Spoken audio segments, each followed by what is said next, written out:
Hi, I'm Jesper Nyström. So what can we do to help teams excel and find their full potential? We have put together a visual framework, which you see behind me here, based on key insights from researchers and popular writers that we normally use to help teams on their journey. Let me explain the model a little bit. In the center we have, based on Richard Hackman's research, the first thing that he mentioned is that we need an energizing and compelling goal. And the goal that will give us the direction, where are we heading right now? They can be on product level, they could be on organization level, they can be on team level, they can even be on individual level, but we need something so we know where we are heading. And another thing that is really, really important is that we get feedback on what we do. So we understand if we are doing the right stuff or not.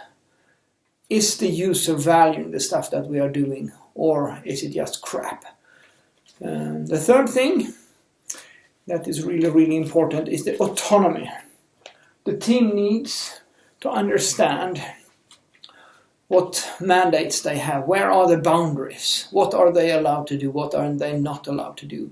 And this is a big problem for many leaders out there, because they don't really trust and they don't really know how to give the autonomy, to give mandate away.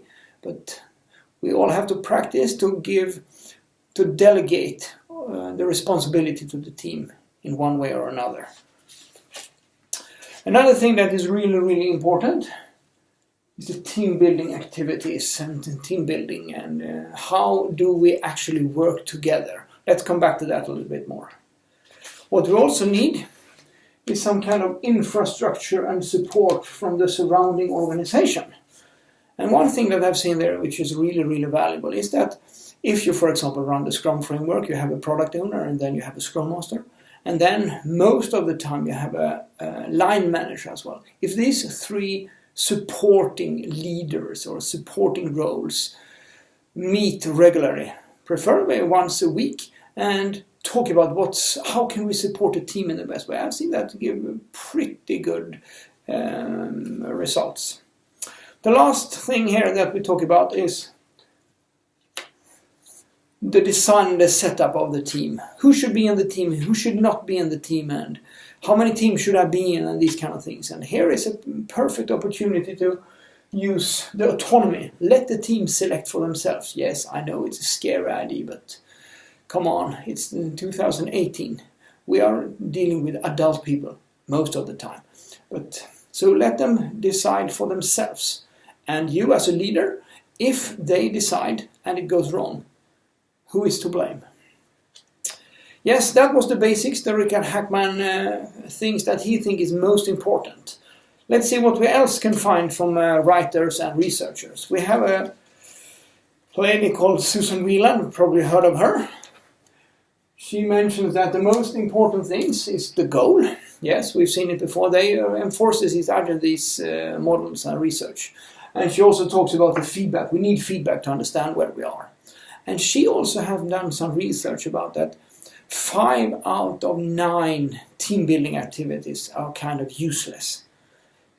I'll come back to later on what is a really good team building activity and how you can do that. But first, let's move on. One of my favorites is a guy called Dan Pink. He wrote a book called Drive, and he also put it up on these animated things on YouTube, where he talks about 3 things that is really important when supporting a team and a team goal. The first one, yes, we have heard it before, it's purpose. We should have a meaning of what we do. The second one is about mastery. We want to get better, and we want to know if we'll get better. And that is closely related to the feedback, that we actually get feedback on the things that we do, on how we do things. And the last thing that he talks about is autonomy. We need to guide ourselves, steer ourselves. No one else should tell us where we are. Another guy that I find interesting in this when developing teams is the guy called Bruce Tuckman. You've probably heard of him. He created his model many years ago about forming, storming, norming, and performing teams. And he also added adjourning when you dismantle a team or things like that. Another thing that I find very interesting in the research today is the Google.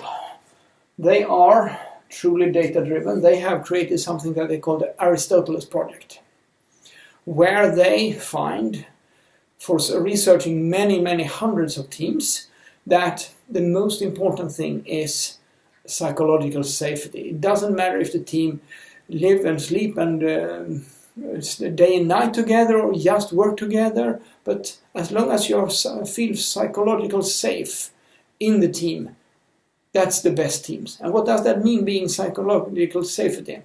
Yeah, being yourself, asking questions, and these kind of things. Another guy that I really enjoy as well, that's Patrick Lencioni. I read several of his books, and in one of my favorites, which is called 5 Dysfunctions of a Team, he says that the lack of trust is the first thing that we have to overcome. It's the biggest dysfunction. If we don't have trust in a team, we cannot create a team. So start by building trust.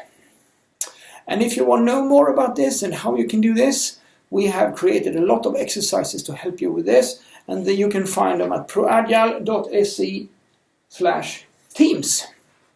Thank you.